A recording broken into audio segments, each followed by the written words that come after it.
to get to know each other very, very well. You go through the good times, you go through the bad times, both personally, but also within a relationship as well. And, I think if you can come out of that stronger. The palace doors opened this morning, and what came next left the entire world in absolute shock. At 11:45, Buckingham Palace released a statement so devastating, so unexpected, that millions are still struggling to process the reality.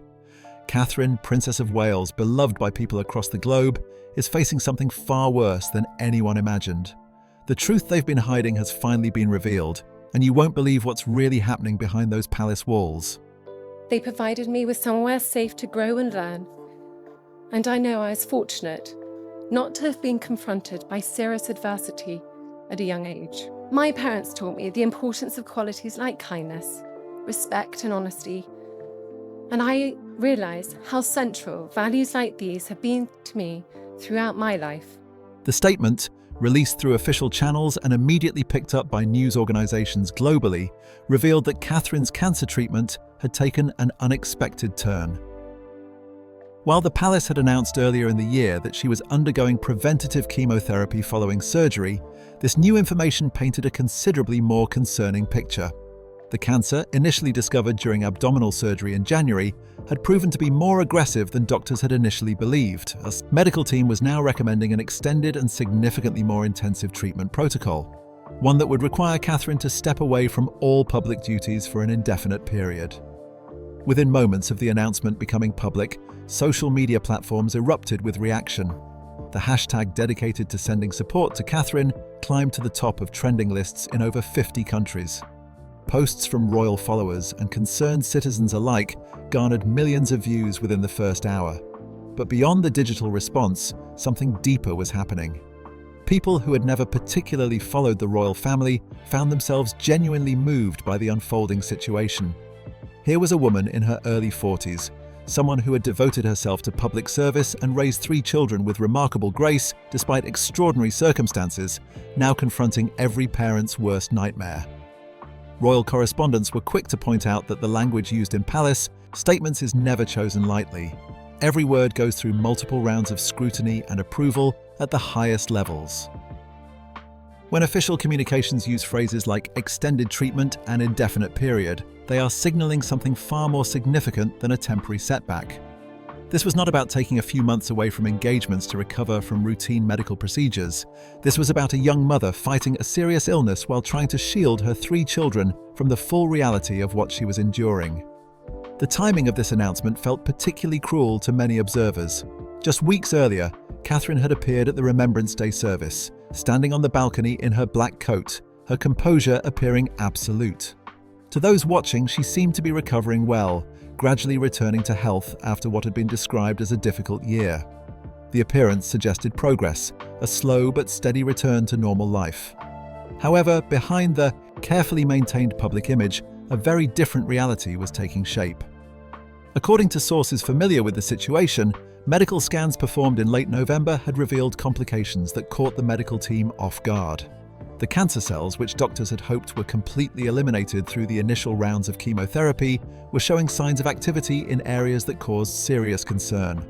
What followed was a series of emergency meetings and difficult conversations. Senior members of the royal family were informed late one evening, gathering to discuss how to proceed with information that no one wanted to deliver. King Charles, who has been managing his own cancer diagnosis since earlier in the year, was said to be deeply shaken by the news about his daughter-in-law. Prince William found himself in the impossible position of having to make the final decision about releasing this information to the public. The alternative, continuing to maintain the appearance that everything was progressing according to plan, had become unsustainable. Medical realities have a way of forcing decisions, and in this case, the hand of the royal family has been forced in the most heartbreaking way imaginable. The announcement represented a significant shift in how the palace had been handling information about Catherine's health. From the very beginning of her diagnosis, there had been a delicate balance between respecting her privacy and managing public interest in her well-being. The initial surgery in January had been described as successful and related to a non-cancerous condition. It was only later, after pathology reports came back, that the presence of cancer was confirmed. Even then, the palace had been measured in its communications, providing necessary information while guarding specific medical details. This careful approach to information management reflects the unique challenge the royal family faces when dealing with health issues. Unlike private, citizens who can manage their medical situations away from public scrutiny, senior royals live under constant observation. Every appearance is analysed, every absence noted and speculated upon.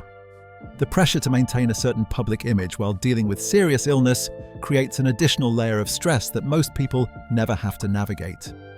The public reaction to the announcement revealed just how much affection people felt for Catherine. She had become, over the years, someone who represented a modern interpretation of royal duty. Her approach to her role, balancing tradition with relatability, raising her children with a sense of normalcy despite their extraordinary circumstances, and championing causes like early childhood development and mental health had earned genuine respect. The news that she was facing such a serious health challenge struck a chord with people from all walks of life. Medical experts, speaking in general terms about cases similar to what had been described, noted that when cancer requires multiple treatment approaches, it often indicates either a particularly aggressive form of the disease or cancer cells that have shown an ability to resist initial treatments. Modern chemotherapy is highly effective for many types of cancer, but some cell types develop resistance mechanisms. When this happens, oncologists must change their approach, often combining different medications, adding newer targeted therapies, or exploring immunotherapy options. The preventative chemotherapy that Catherine had completed over the previous months would have consisted of multiple cycles, each one involving powerful medications designed to eliminate any remaining cancer cells. Between each cycle, there would have been recovery periods allowing her body to rebuild strength. The side effects of such treatment are well documented and challenging. Nausea, extreme fatigue, hair loss, and a weakened immune system are common. But perhaps more difficult than the physical symptoms is the psychological weight of knowing that you are fighting an invisible enemy, never quite certain if you are doing enough until the follow-up scans provide answers. Those follow-up scans, typically performed at regular intervals after chemotherapy ends, are crucial moments for cancer patients. The results either confirm that treatment has been successful or reveal that additional intervention is needed. For Catherine, the scans done in November had unfortunately shown the latter. The imaging revealed either new areas of concern or growth in regions that should have been clear. This finding necessitated additional testing to understand exactly what was happening at the cellular level, and those results had informed the decision to make this announcement. As the news spread throughout the day, tributes and messages of support poured in from around the world. Political leaders, celebrities, and ordinary citizens expressed their concern and wished Catherine strength for the difficult road ahead. The outpouring demonstrated that despite any criticisms the monarchy might face, Catherine herself had earned a place in the public's affection that transcended debates about the institution she represents. She had become someone people genuinely cared about, not just as a royal figure, but as a person facing one of life's most difficult challenges. To understand the full weight of what was announced, we need to go back to where this difficult journey began. January the 16th, 2024, was supposed to be just another day in the carefully organised life of the Princess of Wales. Instead, it marked the beginning of a path through uncertainty that Catherine could never have anticipated. The planned abdominal surgery, initially described as successful and related to a non-cancerous condition, uncovered something far more troubling than anyone expected. During the procedure at the London clinic, one of Britain's most respected private medical facilities, surgeons discovered abnormalities that required immediate further investigation. Tissue samples were sent for biopsy, and the results that came back days later changed everything. Cancer. That single word that carries so much fear and uncertainty was now part of Catherine's reality. But this was not just any diagnosis. The specific characteristics of what was found, details that the palace has carefully protected, suggested a form of cancer that would require immediate and aggressive treatment. Medical professionals who speak generally about such cases explain that when cancer is discovered unexpectedly during surgery for other issues, it often means the disease has been developing silently, undetected. This silent progression is precisely what makes it so dangerous. There are no warning signs, no symptoms that prompt earlier investigation, just cells quietly multiplying until they are found by chance during an unrelated procedure. Catherine's decision to undergo preventative chemotherapy, which she announced to the world in an emotional video message released in March, was presented as a precautionary measure. She spoke with the dignity that has become her trademark, explaining that while the surgery itself had been successful, tests afterward had revealed the presence of cancer. Her medical team had recommended chemotherapy as the best way forward. What she did not say, what she could not say without causing widespread alarm, was that her doctors were deeply worried about microscopic disease that might have already spread beyond the area where surgery had been performed. The chemotherapy regimen that Catherine endured over the following months was incredibly difficult. People close to the family have quietly shared that the side effects were far worse than anyone had anticipated. The nausea was relentless. The fatigue was overwhelming. There was hair loss that she managed to conceal through expert styling and carefully chosen accessories during the few public appearances she made. Each cycle of treatment left her physically weaker, yet she persisted with a determination that defined her entire approach to royal life. She was fighting not just for herself, but for her children. George, Charlotte, and Louis needed their mother, and that thought drove her forward through the darkest moments. Throughout the spring and summer of 2024, Catherine largely vanished from public view. The occasional photographs released by Kensington Palace showed a woman doing her best to maintain a sense of normalcy for her children. There were birthday portraits, casual family snapshots, carefully selected moments designed to reassure the public that the princess was recovering. But those who understood how to read the subtle signs saw troubling indicators. The weight loss was noticeable to anyone paying close attention. The way photographs were composed and framed seemed designed to minimize the visible toll that treatment was taking. Events that she would normally have attended, without question, were quietly removed from her schedule. By September, when Catherine released a video message announcing that her chemotherapy had been completed, there was cautious optimism among those following her journey. She spoke of relief and looking forward to gradually taking on more public engagements. She talked about seeing light at the end of the tunnel. The accompanying footage showed her laughing with William and their children in the Norfolk countryside, walking through golden fields in the late summer sun. It felt like a victory announcement, a declaration that she had beaten the odds and come through the other side. However, medical professionals who watched that video carefully noted the precise language she used. She said that her chemotherapy had ended, not that she was cancer-free. She spoke of entering a new phase of recovery, not of being cured. These distinctions, subtle as they might seem to the general public, carry enormous significance in the medical world. They suggested that while one phase of treatment had concluded, the battle was far from over. The autumn months brought what appeared to be a gradual return to royal duties. Catherine made a brief but significant appearance at Wimbledon in July, her presence generating enormous positive attention. She attended the remembrance service in November, standing with the quiet dignity and strength that people had come to expect from her. Each appearance was carefully managed, with her schedule planned down to the smallest detail to accommodate her energy levels and physical capabilities. What the public did not know was that behind each of these carefully orchestrated appearances were extensive medical consultations. Her doctors were monitoring her closely, running regular tests, watching for any signs that something might be going wrong. The scans that should have shown clear and encouraging progress instead began revealing shadows, small areas of concern that required additional imaging. More tests were ordered, biopsies were performed, and the results that came back were not what anyone had hoped to see. By late November, Catherine's medical team was confronting a painful reality. The cancer had not been completely eliminated. It was showing signs of persistence, finding ways to survive despite the aggressive treatment she had already undergone. New treatment approaches would be necessary, protocols that would be more intensive, more experimental, and more uncertain in their potential outcomes. These were the findings that led to the emergency meetings, the difficult family discussions, and ultimately the decision to make a public announcement about the true state of affairs. Throughout this entire ordeal, Catherine has shown a strength that seems almost beyond human capacity. People who have spent time with her during these difficult months describe a woman absolutely determined not to be defined by her illness. Despite everything she has been going through, she has continued to be involved in her charitable work, even if only behind the scenes. She reads every letter that well-wishers send. She participates in decisions about her children's education and daily activities. She supports William as he manages his own expanding responsibilities while watching his wife fight for her life. But no amount of determination can hide the toll that such a battle takes. This is not just a test of physical strength, but of mental and emotional reserves that no one should have to draw upon. The uncertainty is perhaps the hardest part, not knowing what each scan will reveal, not being able to plan more than a few weeks ahead.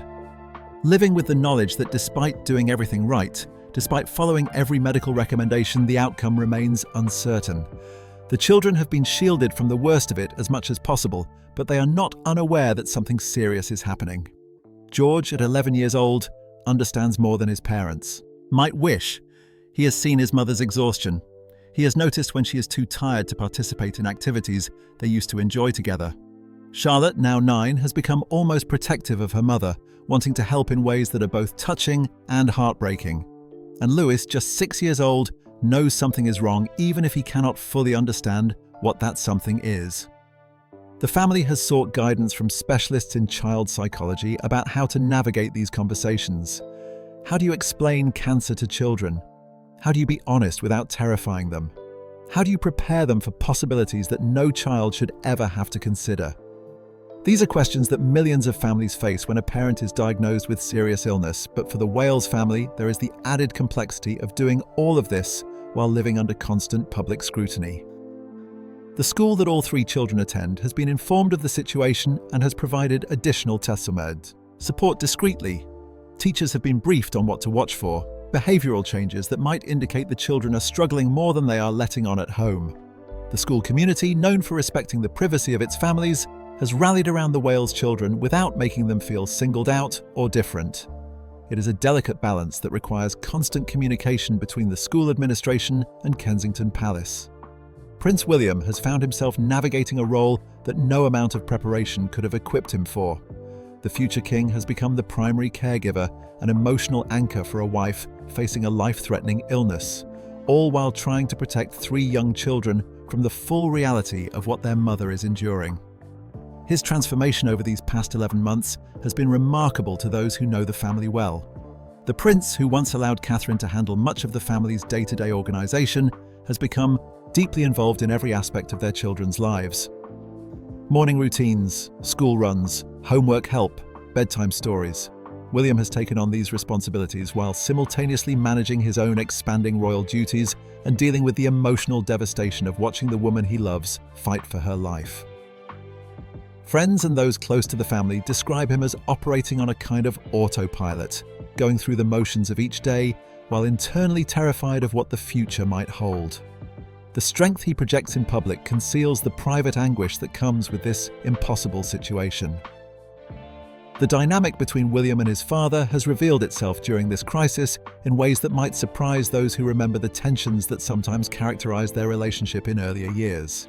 King Charles, managing his own cancer diagnosis discovered in February during treatment for an enlarged prostate, finds himself in the uniquely painful position of dealing with his own health challenges while watching his daughter-in-law face an even more serious battle.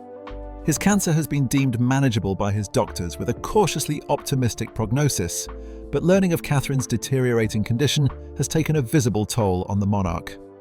Charles has increased his private visits to Adelaide Cottage, spending time with William and the grandchildren, offering whatever support and wisdom he can provide.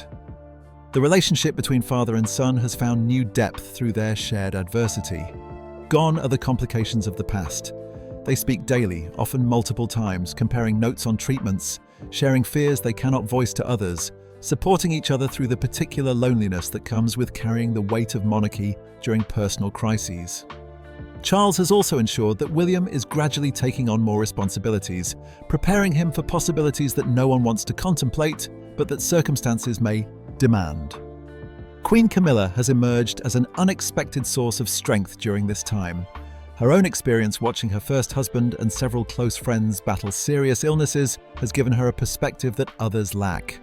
She understands the exhaustion that comes with being a healthy one. She knows the fear and the guilt that accompanies watching someone you love suffer.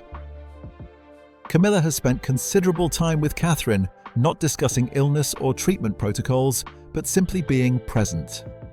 They have developed a bond that goes beyond their official relationship, finding comfort in a shared understanding of what it means to love men who carry the weight of the crown. the broader royal family has closed ranks in a way rarely seen in recent years. Princess Anne, known throughout her life for her no-nonsense approach and tireless work ethic, has quietly taken on additional engagements to ease the burden on both Charles and William.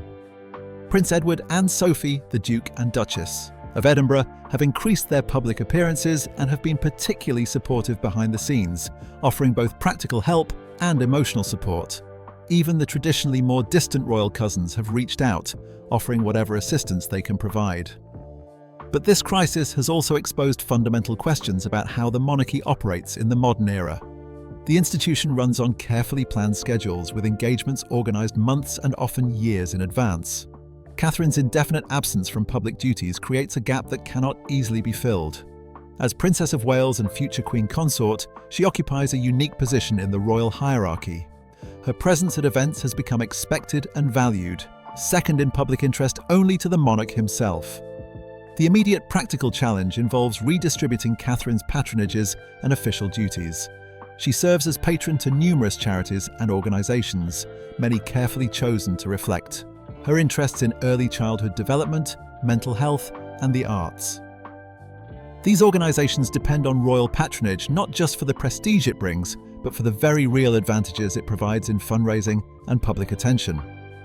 While Catherine can remain the nominal patron of these causes, her absence from active involvement creates real challenges for the organisations she supports. Other members of the royal family may step in to provide temporary representation at events, but Catherine's personal connection to these causes cannot be replicated. When she speaks about early childhood development or mental health, people listen because they know she has invested genuine time and effort in understanding these issues.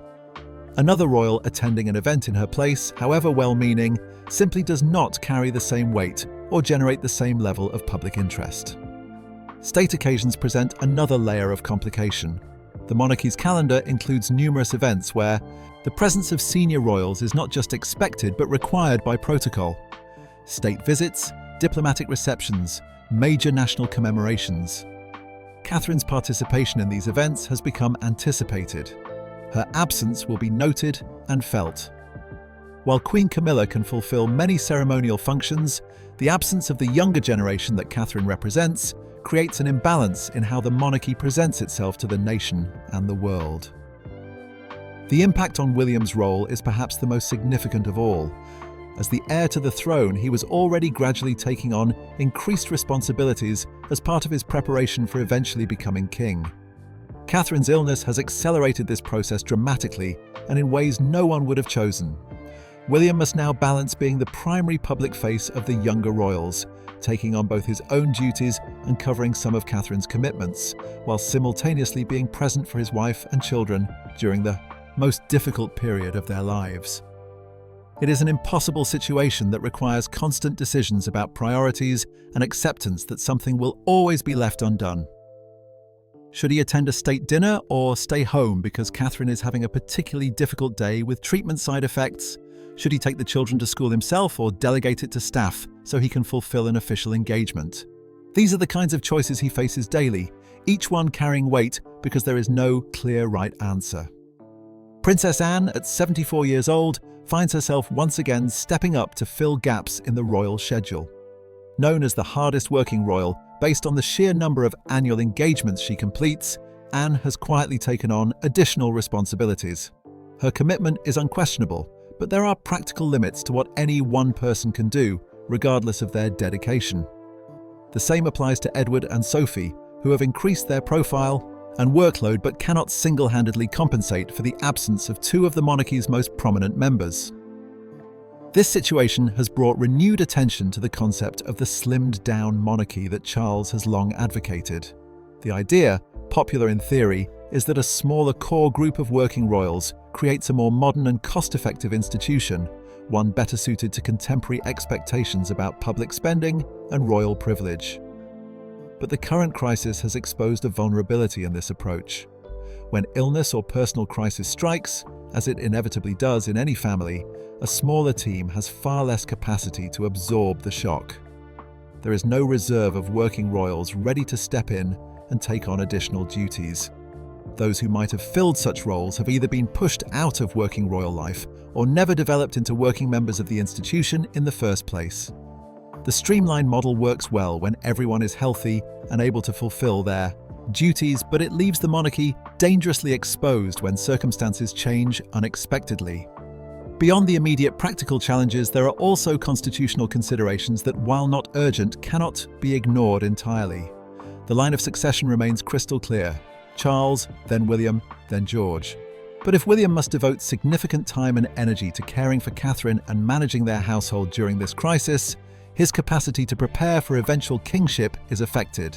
The education required for the role, the relationship building with government ministers, the understanding of Commonwealth dynamics, all of this requires time and focused attention that William increasingly lacks. Parliament and the government, while publicly maintaining respectful distance from royal health matters, are privately monitoring the situation closely. The monarchy's stability is considered a matter of national interest. Any significant disruption to royal functions or questions about succession planning carry implications for Britain's constitutional order and international standing. Quiet conversations are undoubtedly taking place about contingency plans, though such discussions would never be publicly acknowledged. To truly grasp the severity of the situation that Catherine faces, we need to understand the medical realities behind the carefully worded palace statements. While specific details about her diagnosis have not been publicly disclosed, and rightly so for privacy reasons, the language used and the context provided offer significant clues about what she is confronting. Cancer discovered in women of Catherine's age, particularly when found unexpectedly during surgery for seemingly unrelated issues, often involves the gynecological or gastrointestinal systems. The aggressive nature suggested by the need for preventative chemotherapy followed by extended intensive treatment indicates a disease that has proven resistant to initial approaches. Oncologists, who speak generally about such cases, explain that when cancer requires multiple treatment protocols, it suggests either a particularly aggressive cell type or a disease that has demonstrated the capacity to evade initial treatments. Modern chemotherapy has become remarkably effective for many forms of cancer, with success rates that would have seemed impossible just a generation ago. However, some cancer cell types develop resistance mechanisms, essentially learning to survive despite the toxic environment created by chemotherapy drugs. When this happens, oncologists must change their strategy, often combining different chemotherapy agents, adding targeted therapies, or considering immunotherapy options. The preventative chemotherapy that Catherine completed over several months likely consisted of multiple cycles administered according to a strict schedule. Each cycle would have involved receiving powerful medications designed to kill any remaining cancer cells, followed by a recovery period where her body could rebuild its strength before the next round began. The side effects of such treatment are well documented: nausea that makes eating nearly impossible. Fatigue is so profound that getting out of bed feels like climbing a mountain.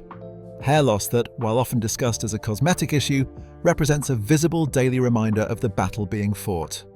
A compromised immune system that makes even minor infections potentially dangerous. These physical challenges are difficult enough, but the psychological toll often proves even harder to bear. The knowledge that poison is coursing through your veins, killing the bad cells but also affecting healthy ones, creates a unique kind of mental burden. There is the constant hope that you are doing enough, combined with the uncertainty that will not be resolved until follow-up scans provide answers. Those scans, typically performed at 3-month intervals after chemotherapy completion, represent moments of truth that patients both desperately need and deeply fear. The wait for results can feel endless, and the results themselves will either confirm that treatment has worked or reveal that more intervention is necessary. For Catherine, the scans performed in late November revealed the latter outcome. The imaging showed either new areas of concern or growth in regions that should have been clear after months of aggressive treatment. This finding necessitated additional biopsies to understand exactly what was happening at the cellular level. Tissue samples were analysed, genetic markers were identified, and the results of those investigations informed the decision to make the announcement that shocked the nation. When cancer recurs or proves persistent despite initial treatment, the entire approach must be reconsidered. First-line chemotherapy protocols are generally the most effective options available, developed through decades of research and clinical trials. Second- and third-line treatments, while offering hope, often have lower success rates and can bring more severe side effects. Doctors must constantly balance the goal of aggressive treatment against quality of life considerations, always mindful that the patient is not just fighting a disease, but trying to maintain some ability to live a normal life.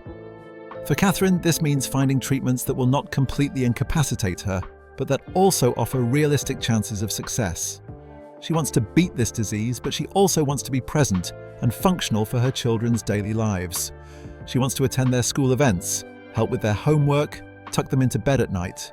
Finding the right balance between aggressive enough to be effective and manageable enough to allow continued engagement with family life requires careful consideration and ongoing adjustment.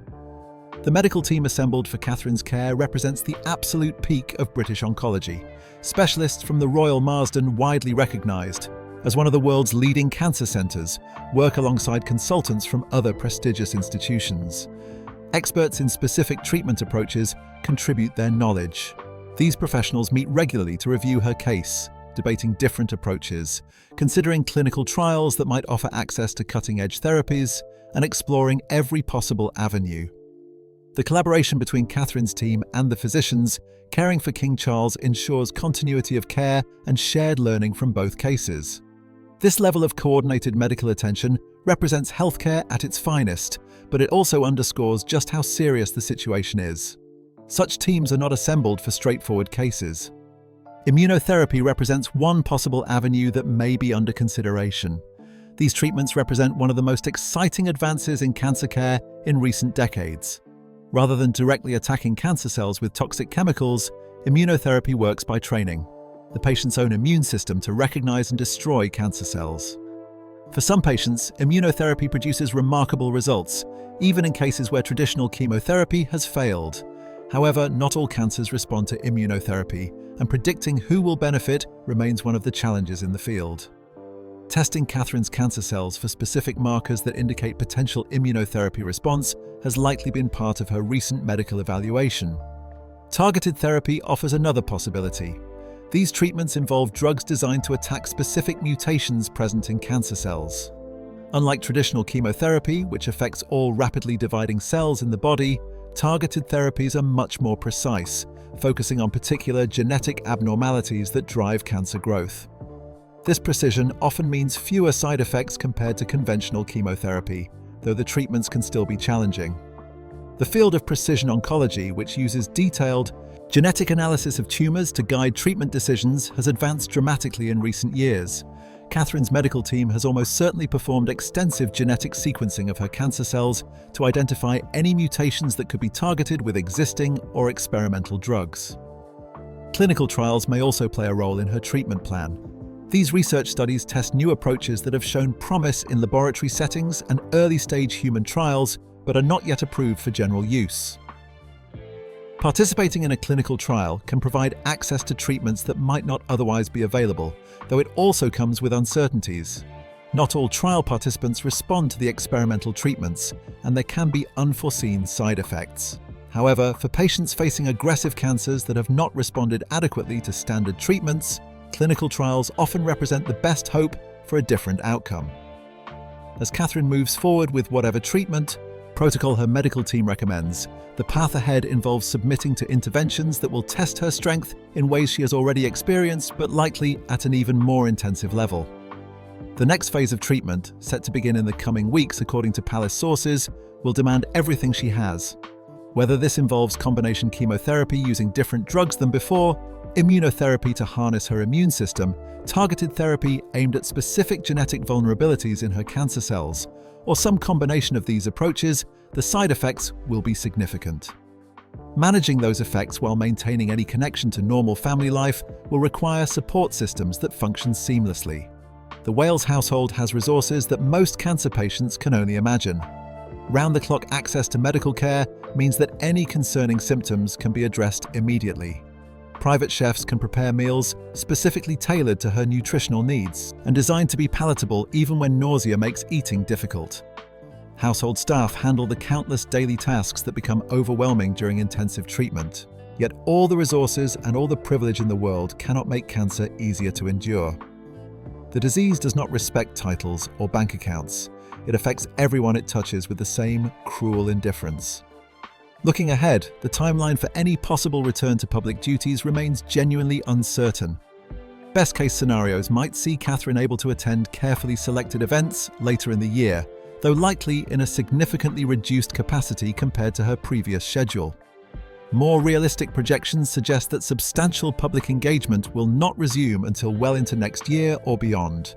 There is also the possibility, painful as it is to acknowledge, that Catherine may never fully return to the level of royal duty she maintained before her diagnosis.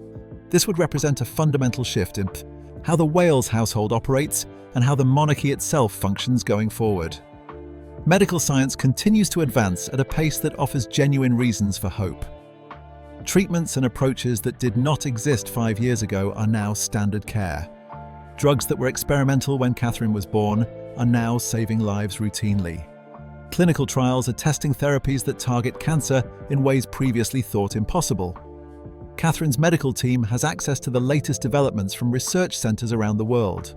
If experimental treatments show promise, she will be among the first to have the opportunity to benefit from them. While money and royal status cannot guarantee outcomes, they do provide access to every available tool in the fight against this disease. The spiritual aspect of Catherine's journey also plays a role that should not be overlooked. As the future Queen and future Supreme Governor of the Church of England, faith has always held importance in her life. During this crisis, by all accounts, it has become even more central. Private prayers with clergy, finding comfort in Scripture, the support of a faith community that extends across the nation, these elements provide a kind of sustenance that medicine alone cannot offer. Regardless of one's personal religious beliefs, the power of faith to help people endure suffering is something that has been documented throughout human history.